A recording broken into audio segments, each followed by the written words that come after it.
In this video, I'll do the exact opposite of what generally companies do during designing their logos. That means I'll make them ultra realistic rather than making them look like an illustration. So let's dive into it. Alright, I will start with this one, Zion Half Marathon. Now you would ask, what is this? So according to the Google, it was conducted on the March 4th, 2023. Basically it's a marathon, a half marathon. First thing first, the shape of this logo. There are few mountains in the background, so for that I found this image which will work. Little bit warped to match the shape from the logo. Yeah, that's better. Okay, I'll just trace the shape so that we have a limit on them. Same process for the others. Now what?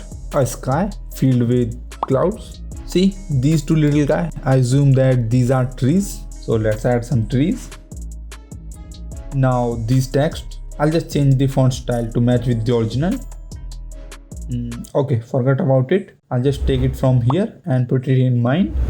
And for this little portion, as we can see, we have a road to run, obviously. So I have to add a road, trees on the side of road to get some fresh air, and another sky. We can see the white line around this logo, so I have to draw them as well. Looking good.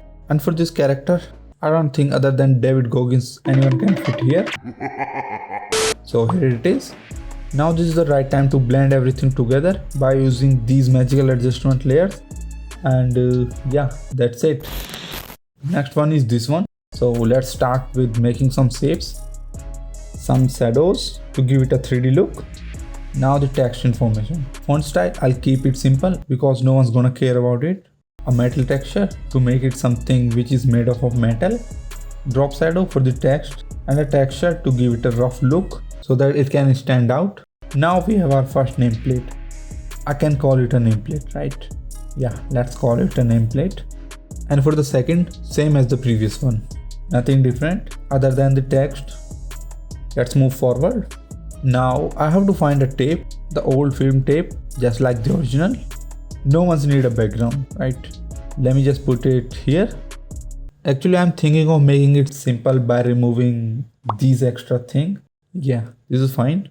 Now let's add some more interesting elements like this popcorn box.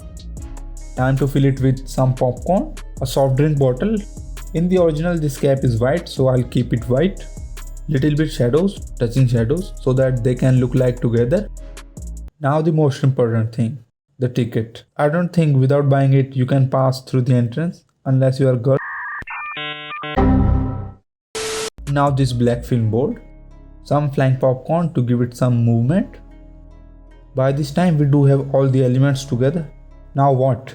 These bright lights and a glow. And for this glow I painted the same bright color with the low flow and with the linear dodge blending mode, of course, because it can make things brighter. Few lens flare to enhance it or to stand out. Then I added some highlights because we have a light source here. And after adding some background and few more elements, this is our final result. Now this result look like something more stylized and more enhanced 3D version of the original. Alright, move on to the next one, which is Sindh, Punjab and Delhi railway sign. For your information, this is from an Indian railway system. In this logo, we do have a lot going on here. That's why first I'll make a landscape for this sign. And for that I have selected bunch of different images to turn it something cool. Now I need some coconut trees and I can find them from Google. And a sky, obviously. Now this is the right time to add this camel. I know it's not same as original, but it will work. And for this character I found this image. This is also something different, but yeah. And then I added a railway track on the bridge in the ocean. And after that I added a train to run on that track. Before moving further, let's add some text here. As we can see, this logo has a belt around it. So without thinking too much, I'll add the exact same thing. Now the circular part. For that, I'll just take a part of it and just copy paste. Simple. I did lower the brightness from this belt because it is too bright for this logo. And then I applied some blending option to the text so that they can look like hand carved, not printed. At this point, I realized that this man here does not look like an Indian. So I replaced it with this character. And after adding tons of adjustment layers and filters, this is our final realistic logo. So what do you think about them and which one do you like most? And also you can watch my previous videos They are in my native language, but you can turn on the caption. I'm sure that you will love them, and I'm out.